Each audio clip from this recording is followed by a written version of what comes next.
এইভাবে আপনি এখন এক বালতি শরবত বানাবেন। রোজার মাসে ইফতারি খাওয়াবেন মানুষকে। আপনার মা হচ্ছে সবচেয়ে বিখ্যাত কেমিস্ট। আপনার মা আপনাকে ডাক দিয়ে বলে, এই ছেলে দিকে আয়, সারা জীবন তো কেমিস্ট্রি পড়ছিস, এবার এক গ্লাস পানির মধ্যে 4 চামচ চিনি দিবি, দিয়া ঘুটা দিবি, নাড়াচাড়া দিবি, লেবু চিপড়ায় দিবি, সব কিছু দিবি, দিয়া তুই কি করবি, ওই গ্লাস খাবি, অর্ধেক খাবি। ভালো কথা। এবার ওই অর্ধেক খাওয়ার পরে তুই বুঝবি মিষ্টি কেমন হয়েছে। যেমনই হোক, আমি হিসাব করে বলে দিচ্ছি মিষ্টি হবেই। আচ্ছা, এবার এইরকম মিষ্টি এক বালতি শরবত বানাবি। কারণ জ্ঞাতি গোষ্ঠী দিয়ে 100 জনকে দাওয়াত করছি ইফতারি খাওয়ানো। খাওয়ার পরে গ্লাস বানলে এইজন্য ছেলে বিপদে পড়ে গেছে। কি কয়, খাইতে বানাইতে বলছে 1 গ্লাস, খাইতে বলছে আধা গ্লাস, আবার বানাইতে বলছে লাস্টে 1 বালতি। এটা বুঝতে হবে। এবার শুনেন সেই আজম স্যারের কাহিনী। আজম স্যারের মা দিয়েছিল আজম স্যারকে। 76 বছর বয়সে আমার আজম স্যারের মায়ের। ছোটবেলায় বলতো, বাবা একটু সেকে দেখ তো দেখি মিষ্টি হয়েছে কিনা, আমি তো রোজা। তারপরে মা হয়েছে, তখন সে বুঝে গেছে যে হ্যাঁ এবার পানি কতটুক দেয়া রাখবে না দেয়া রাখবে সব বুঝে গেছে। ঠিক আছে, আমি ছোটবেলা রাখছি, কোন রোজা রাখছি 3টা দিনে। তারপরে সারাদিন রোজা রাখছি, গোসল করতে পানি খা। ও স্যার আমি 5 বেলা খাই। আরে এবার শুনেন, এখানে শরবত কত? 450। কিন্তু হিসাবটা কি? 40 এ। হিসাবটা কি? 40 এ। 40 এর বেশি দিলে কিন্তু এমন মিষ্টি হবে মাথা ঘুরে ঘুরে যাবে। 40 এর কম দিলে এমন মিষ্টি হবে বদনাম হবে, বোঝে না সে বোঝে না। দাদা ডায়াবেটিস, 40 এর বেশি দিছো, দাদা খাইতে পড়ে গেছে। না আল্লাহর কাছে গেছে। এবার প্রেমিক, তোমার প্রেমিককে দাওয়াত দিছো, দাদার পাশে বসাইছো, চিনি কম দিছো, প্রেমিক কোনো কথাই কয় না। কই তোমার দাওয়াত দিয়ে আনছি, আমি নিজ হাতে শরবত বানাই আনছি, তুমি আমার প্রেমিক, কিন্তু মিষ্টি তো হয় না। গোলাপ ডিমের মিষ্টি দিছো। আর এদিকে দাদা কিন্তু কাইতে ইন্না লিল্লাহি ওয়া ইন্না ইলাইহি রাজিউন করে ফেলছে। এই জন্য সায়েন্টিস্টরা বলছে দ্রাব্যতা দিয়ে দিতে হবে, কারণ দ্রাব্যতাই সব নষ্টের মূল। তাহলে 40 এর বেশি হলে কাইত, 40 এর কম হলে কোনো কথা নাই। ক্লিয়ার? তাহলে বেশিও হওয়া যাবে না, কম এভারেজ লাগবে কত? 40। ক্লিয়ার? তাহলে দ্রাব্যতা এবার আনেন। টেম্পারেচার কত? 30। তাহলে 30 এ দ্রবীভূত হবে 40, দ্রাব্যতা হবে 40। এবার বিজ্ঞানীরা একটা কথা বলেছে, যদি তাপমাত্রা বৃদ্ধি করা হয় তাহলে দ্রাব্যতা বৃদ্ধি পায়। এবার দেখেন, এই বস্তুটারই নিচে, এই বালতিরই নিচে এবার সোনার মতো এই বালতি শুরু হয়েছে, কারণ রোজা এবার শীতকালে আসছে, ফেব্রুয়ারি মাসে আসছে, তাও শীতকাল। ঠিক আছে, এই দেখবেন এবার রোজার মাসে কি হয়। গত রোজার মাসে সবাই কইছে বরফ দাও, বরফ দাও, গরম চাইলেই দিয়েছে। করে দাও, আগে বরফ দাও। এবার কবে কি এবার ল্যাব তুষো কেন? স্যার গরম চাইলেই দিয়েছে। শরবত গরম করো, তার মানে কি এবার যদি ফেব্রুয়ারি মাসে হয় তার মানে শীত থাকবে, ঠান্ডা ঠান্ডা। মানে আমার ভিডিও বাড়া এবার তুমি বিপদে পড়ে যাবা। এবার কি শরবত বানাইতে যাচ্ছিল, এবার কি করতো, এবার বসে গরম করতে বলছে, আমার লাগে 60। তখন বলছে রোজার মাসে আজকে থেকে আমরা আর ইফতারির সময় শরবত খাবো না। এই গত মাসে লাগছে চিনি 2 কেজি, এ মাসে 6 কেজি লাগতেছে। বাপে কয় এ ঠেঙামো, একা কামাই করি আর 6 জনে বসে খাও। হ্যাঁ 2 কেজি চিনি এবার 6 কেজি চিনির অর্ডার দিছে তোমার মা। তখন খাইতে হবে। হ্যাঁ তোমার মারেও খেদামো, তোমারও খেদামো। লবণ দিয়ে দাও। আমার 2 রাজপুত্র আমারে দেখেন না চোখে, যায় মায়ের কোলে যায়। আমি বলছি রাতের বেলা আসতেছি, সব খেদামো, রানী মারেও খেদামো, রাজকুমারও খেদামো। কয় কেন বাবা? আমরা রাত্রে বার্গার খাবো, চিকেন খাবো, খাবে তো ওরা। এত পরিশ্রম করে এই টিউশনি করার পরে সোনা কাকু চলো বার্গার খাবো, চিকেন খাবো। আমি কই চিকেন খাবি? সব থেকে মিলে খেলা বলবো চিকেন খাবি। আচ্ছা, তাহলে এবার তাপমাত্রা বৃদ্ধি পাইছে, তার মানে দ্রাব্যতা কি হবে? বৃদ্ধি পাবে। এবার বিজ্ঞানীরা একটা প্রশ্ন করবে, প্রশ্নটা লিখো। আর আমি একটা ট্রাইপডে লাগবে স্যার। না না, ও দিন ধরে ভিডিও দেখো প্রশ্ন, আচ্ছা লিখো গোপাত্র 70 ডিগ্রি সেন্টিগ্রেড তাপমাত্রা, গোপাত্রের উপরে দিন কাহিনী আছে। 70 ডিগ্রি সেন্টিগ্রেড তাপমাত্রার দ্রবণকে সাইডে খাতা লিয়া দেশ দ্রবণকে আচ্ছা দ্রবণকে লেখার পরে ব্র্যাকেটে লিয়া দাও, দে ব্র্যাকেটে 485 দিবে, ধীরে লিয়া 450 গ্রামকে মানে সম্পূর্ণ দ্রবণকে 30 ডিগ্রি সেন্টিগ্রেড তাপমাত্রায় 30 ডিগ্রি সেন্টিগ্রেড তাপমাত্রায় শীতল করলে 30 ডিগ্রি সেন্টিগ্রেড তাপমাত্রায় শীতল করলে জি স্যার উক্ত দ্রবণ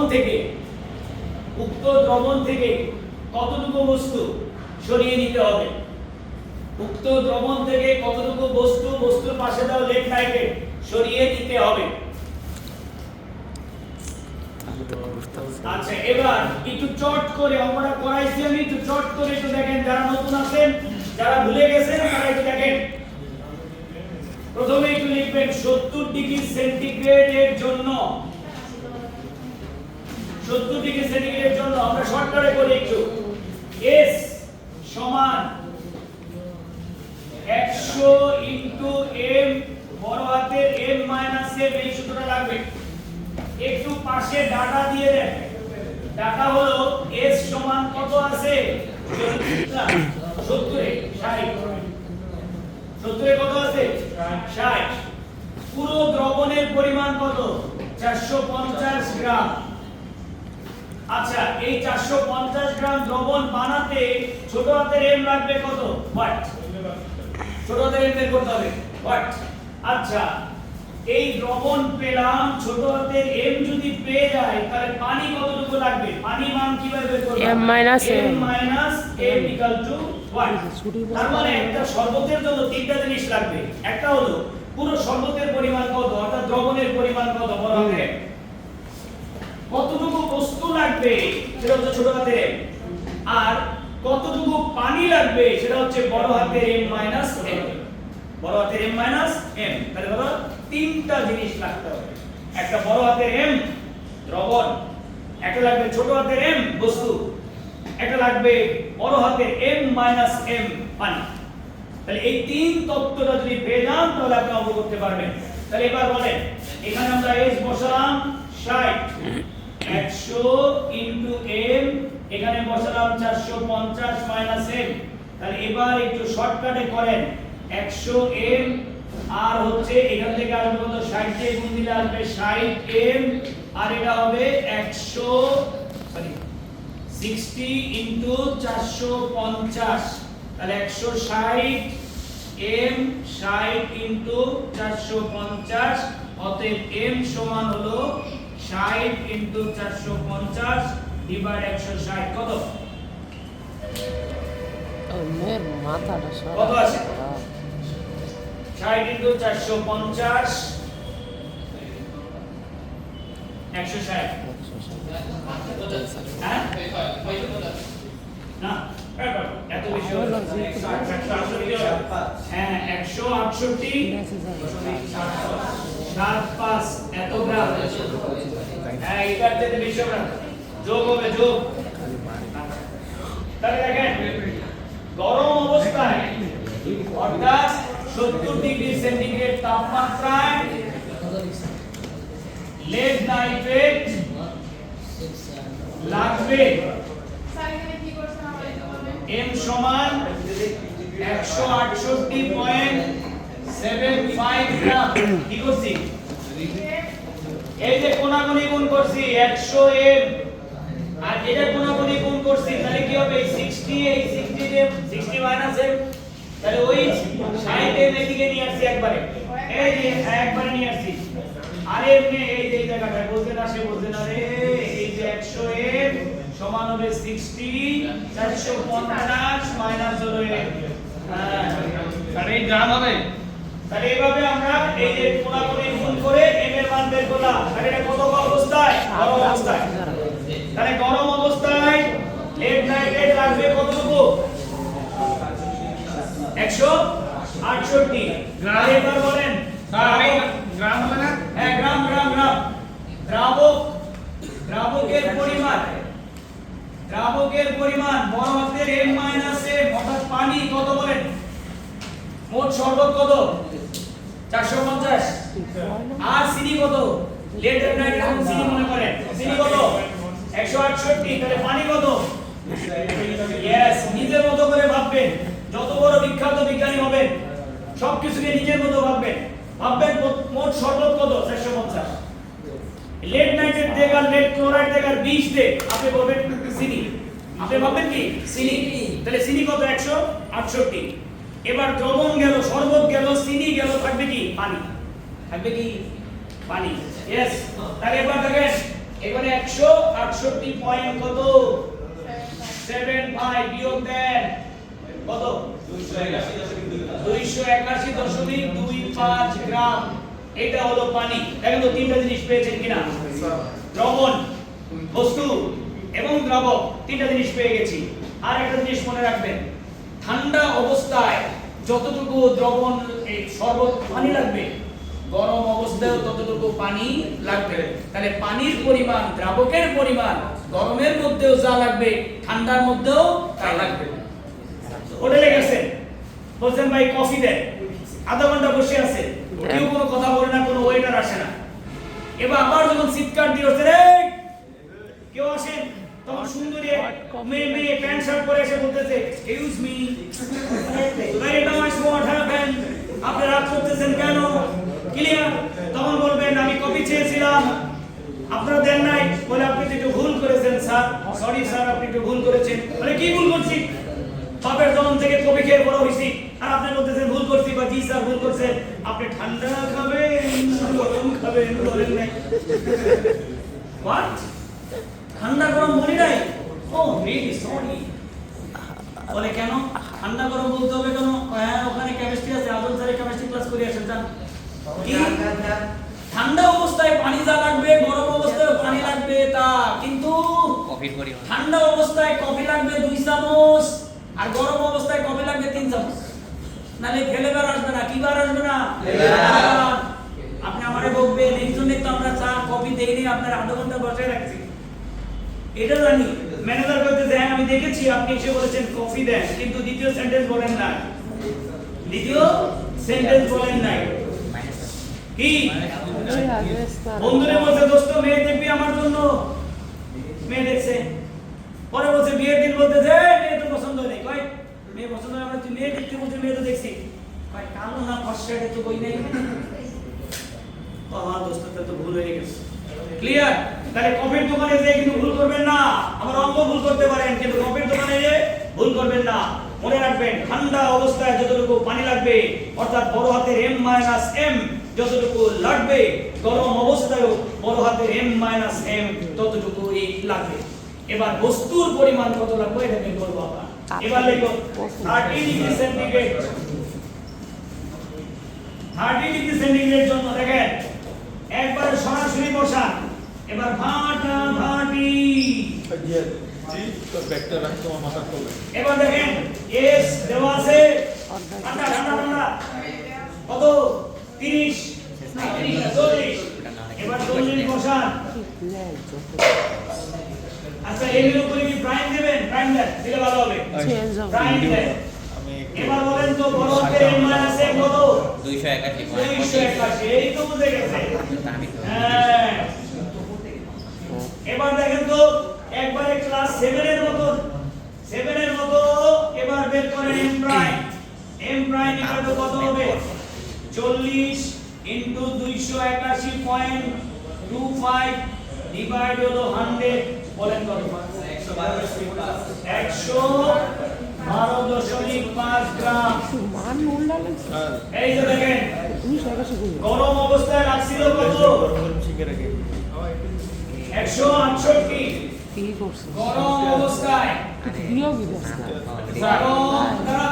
আগে বিয়োগ দিয়েন না, আগে ভাগ দিয়েন না। গরম অবস্থা মানে কি 70 ডিগ্রি অবস্থা। কফি কথা বলতে বলতে গরম হয়ে গেছে। আচ্ছা ঠিক আছে।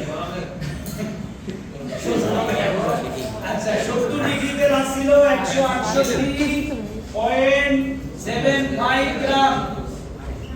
আর 30 ডিগ্রি সেন্টিগ্রেড তাপমাত্রায় ঠান্ডা অবস্থায় সারা ফ্যান থাকা অবস্থায় রাখছে 112.5 ঠিক আছে 12.5 দেখছেন কি মজার গল্পের সাথে মিলে গেছেন ঠান্ডা অবস্থায় কবি 2 চামচ গরম অবস্থায় কবি 2 চামচ 3 চামচ বল বিয়োগী পানির পরিমাণ হলো 281.25 আর দুধ বানিয়েছে হলো 112.5 হ্যাঁ তো তাহলে আবার এটা যদি যোগ দিই তাহলে তাই 450 আস্তে আস্তে বলে ঝামেলা আছে টেম্পারেচার কমাই যাবে আরে শ্বশুর বাড়ি গেছেন ওয়েট করেন কসুরে দিছে কসুর তরকারি তারপরে দিছে কসুর সরসরি তারপরে দিছে কসু দিয়ে ইলিশ মাছ কসু ভর্তা দিছে না তারপরে দিছে কসুর তরকারির ঝোল চিংড়ি মাছ ভর্তা ভর্তা এবার বলছেন এই আমি কিন্তু দৌড় দিলাম পিছনের দরজা দিয়ে দৌড় দিছেন এবার শাশুড়ি নিয়ে এসে এত বড় ঠ্যাং মুরগি ঠ্যাং রোজ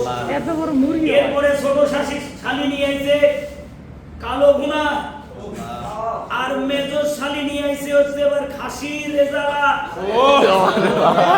এবার শাশুড়ি বলতেছে যেও না জামাই, সে দেখো একবার পিছনে জামাই একবার পিছনে দেখে ওই মুরগি ঠ্যাং।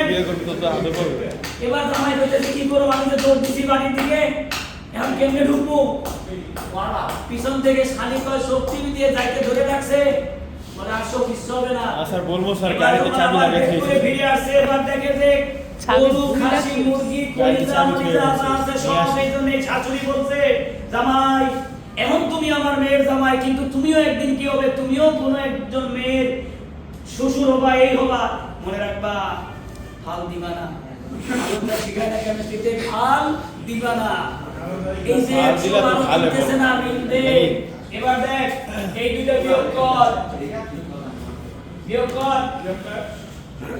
সারে কাজে অনেক সারে কাজে অনেক ওটাই তো কাজে অনেক এই 56.25 গ্রাম এটা কি করবে নিচে তলানি হিসাবে সলিড হিসাবে জমা হবে এইটাকে কি করবা ছাঁকনি দিয়ে সেকে ফেলে দিবা সরিয়ে ফেলবা তাহলে ওই দ্রবণটা আবার পরিষ্কার দ্রবণ হবে আর পরিষ্কার দ্রবণ হলে ওর নাম হবে সম্পৃক্ত দ্রবণ তার মানে গরম অবস্থায়ও সম্পৃক্ত ছিল ক্লিয়ার ঠান্ডা অবস্থায়ও বানাতে হবে ক্লিয়ার কিন্তু মাঝখানে কি করলা উঠায় ফেললা ঠিক আছে বান্ধবীর জন্য শরবত বানিয়ে নিয়ে গেছো নিচে চিনি পড়ে রয়েছে এখন বান্ধবীর সামনে নিবা কেমনে এটা লজ্জার ব্যাপার তখন কি করছো ছাকনি দিয়ে সেকে পরিষ্কার পানি নিয়ে দিছো ঠিক আছে মেহেদি না আমার কথা আছে এই আমি ইউনিভার্সিটি যখন পড়তাম আমার এক বান্ধবী ছিল দরদ দিয়ে কফি বানাইতো চা বানাইতো তাই নাকি স্যার? ডিম দিয়া ব্রেড দিয়ে কি দিয়ে জানি কি করতো না ডিম দিয়া ব্রেড দিয়ে কি বানাইতো ছেলে এমন বউর কাছে কই না টিম কিন্তু এমন বড় ছেলের কাছে আমার এমন কিছু বৈশিষ্ট্য আমার বড় ছেলের প্রেম দিয়ে না পাইছেন না দিয়ে না স্যার ডিম দিয়া ব্রেড দিয়া ভাজে আমার ডিম সিদ্ধ কইরা না কি করে ভাজি করে দুই ব্রেডের উপরে সাদা সাদা দেয় এটা কি করে জানি না বুঝছি না। আমার প্রেমিকা শিখাইছে আমার খাওয়ানি আল্লাহ প্রেমিকা ফিজিক্সে পড়তো দেখলাম যে দুইজন দুই দিকে পাগল হয়ে বেরিয়ে যাবো এই জন্য বিয়ে করা হয় না আরে আরে হ্যাঁ শুনেন এবার দেখেন তাহলে কি হলো ঠান্ডা অবস্থায় সবটুকু লেট নাইটে দ্রবীভূত হবে না কিছু লেট নাইটে সলিড হিসাবে থেকে যাবে কিন্তু দ্রবণটাকে সম্পৃক্ত বানাতে হবে তাই ওই লেট নাইট্রেট যেটা অতিরিক্ত সেটাকে কি করতে হবে বাদ দিতে হবে অর্থাৎ সরিয়ে ফেলতে হবে স্যার সবসময় কি উচ্চ তাপমাত্রা থেকে বিয়োগ দিতে হবে সাম্যাবস্থার এই অঙ্কটা ভেরি গুড যোগ হবে যদি বাড়ে ইয়েস এটা হলো এখানে একটা কেমিস্ট্রি আছে শুনেন লিসেন মাইন্ড শুনেন একজনে কথা বলে একজনে প্রশ্ন করে হাজার হাজার উপকার হয় গরম অবস্থায় যদি আপনি শুরু করেন এটাকে ঠান্ডা যদি করেন বিয়োগ। তাহলে কি হবে তলানি পড়বে অধক্ষেপ পড়বে। আর সেই তলানি বা অধক্ষেপটাকে কি করতে হবে সরিয়ে ফেলতে হবে বিয়োগ দিতে হবে তাহলে গরম থেকে ঠান্ডা বিয়োগ দিতে হবে এবার যখন ঠান্ডা জিনিসকে গরম করবেন ঠান্ডা জিনিসকে গরম করবেন তখন কি হবে? তখন দেখা যাবে বস্তুর পরিমাণ বেশি লাগবে, বস্তুর পরিমাণ বেশি বেশি লাগবে, তখন ওই বিয়োগ ফলটা যোগ করতে হবে। বিয়োগ যা ফলটা যোগ করব ঠান্ডা আরে 20 মিনিট ঠান্ডায় লাগবে, ঠান্ডায় লাগবে 112, আর গরমে যা লাগবে হলো 168। তাহলে এখন বিয়োগ ফল কি করতে হবে? ওই দ্রবণের মধ্যে যোগ করতে হবে। কেন? তা নাহলে আবার সম্পৃক্ত হবে না। ঠান্ডা থেকে যখন গরমে যাবা বিয়োগ ফলটা যোগ করতে হবে, আর গরম থেকে যখন ঠান্ডায় আসবা বিয়োগ ফলটা সরিয়ে নিতে হবে, বিয়োগ ফলটা সরিয়ে নিতে হবে। লিখে রাখেন তাবিজ, দেখেন তাবিজ। তাবিজ লেখো হ্যাঁ, গরম থেকে ঠান্ডায়, গরম থেকে ঠান্ডায় পরিণত করে বিয়োগ, গরম থেকে ঠান্ডায় পরিণত করে বিয়োগ ফল, বিয়োগ ফল মানে আগে আর পরে বিয়োগ ফল সরিয়ে নিতে হবে, অপসারণ করতে হবে। বিয়োগ ফল শব্দটা হবে সরিয়ে নিতে হবে, অপসারণ করতে হবে, তলানি পড়বে বা অদক্ষেপ পড়বে। অপসারণ করতে হবে, সরিয়ে নিতে হবে, তলানি পড়বে, অদক্ষেপ পড়বে। আমার হাত না না না কিন্তু কিন্তু ঠান্ডা থেকে গরম অবস্থায় রূপান্তর করতে হলে, ঠান্ডা থেকে গরম অবস্থায় রূপান্তর করতে হলে বিয়োগ ফল, বিয়োগ ফল ওই তো বলতেছি, ঠান্ডা থেকে গরমে রূপান্তর করতে হলে বিয়োগ ফল মানে বিয়োগটা করতেই হবে, বিয়োগ দুই জায়গায় করতে হবে। বিয়োগ ফল ঠান্ডা দ্রবণের মধ্যে, বিয়োগ ফল ঠান্ডা দ্রবণের মধ্যে মানে সংশ্লিষ্ট দ্রবণের মধ্যে যোগ করতে হবে, যোগ করতে হবে। আর সময় দেখা যাক, কালকে পড়াইবো না। হ্যাঁ, ঠান্ডা থেকে কি করবা? স্যার স্যার বিয়োগ ফল ঠান্ডা দ্রবণে, ঠান্ডা দ্রবণের মধ্যে যোগ করতে হবে, মিশাতে হবে, মিশাতে হবে, ওটা সরাতে হবে, এটা মিশাতে হবে। আচ্ছা, এক মিনিট। এবার দেখেন তো, এবার দেখেন এই জায়গায় বেরিয়াম ক্লোরাইড, ভাই তোর ক্যামেরা আর গরম এই হয়ে গেছে। জায়গায় বেরিয়াম নাইট্রেট, আর সময়টা দেখাই। এই কাল পড়াইবো স্যার, আজকে না।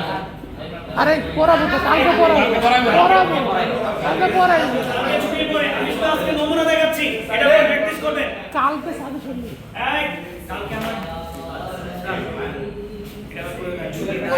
কালকে নাই, ছুটির পর সূত্র বেনে আসবে, মেয়ে দিয়ে আমার ফোন দিয়ে বলবে স্যার রেডি। স্যার মোবাইল তো আনে না স্যার। আচ্ছা স্যার, আরে সব কথা কই দেওয়া লাগে না, বোঝেন না। আচ্ছা স্যার এক মিনিট সারাদিন খালি ক্ষুধা লাগবে। ক্ষুধা লাগছে। এবার বিয়ের দিনও বিউটি পার্লার থেকে আইছে, এই যে মণ্ডপে বসে রয়েছে, মানে স্টেজের মধ্যে বসে রয়েছে, মুড়ির এক প্যাকেট জামা নিচে নিয়ে রাখছে। আপনাদের বিয়ে করেছে স্যার? হ্যাঁ, জামাই তো আসতে দেবে, বর তো আসতে দেবে না। ওই একটু বড় খিদা তো মানে না, ওই মুড়ি গাছ চিরা খায়। এদের শুনে এটা কি কয়ে দেওয়া লাগবে? এটা কি কয়ে দেওয়া লাগবে? মায়ের এটা কি কয়ে দেওয়া লাগবে? না কথা না, তুমি কোনো বুঝে নিবা। ক্লিয়ার? এবার দেখেন, এটা বেরিয়াম ক্লোরাইড, এটা বেরিয়াম নাইট্রেট। কি জিনিস দুই জায়গায় আছে? কি জিনিস দুই জায়গায় আছে? আমরা একটু লে একই জিনিস যদি দুই জায়গায় থাকে, একই আয়ন যদি দুই জায়গায় থাকে, তার নাম সমায়ন। এবার এই সমায়নের মধ্যে দুইটা দ্রবণ পাবেন, একটা ভালো একটা মন্দ। বলেন ভালো দ্রবণ কোনটা? স্যার ভালো দ্রবণ কোনটা? ভালো দ্রবণ হচ্ছে গহমাত্র। স্যার 2.3 লিখে লিখছি। কারণ হ্যাঁ 2.3 into 10 to the power -11, অর্থাৎ যে দ্রবণের কেএসপি দেয়া থাকবে, তাপমাত্রা দেয়া থাকবে, সেটা হলো ভালো দ্রবণ, আদর্শ দ্রবণ, সম্পৃক্ত দ্রবণ। আর যে পাত্রের শুধুমাত্র ঘনমাত্রা দেয়া থাকবে ওটা হবে ভেজাল দ্রবণ। কি দ্রবণ? এই ভেজাল দ্রবণকে যদি আসল দ্রবণের মধ্যে মিশ্রিত করেন, দ্রবণটা কি হবে? ক্লিয়ার? এবার এক মিনিট দাঁড়ান, একখান শীট নিয়ে যান, কাজে লাগবে, 10 টাকা করে দিবেন। স্যার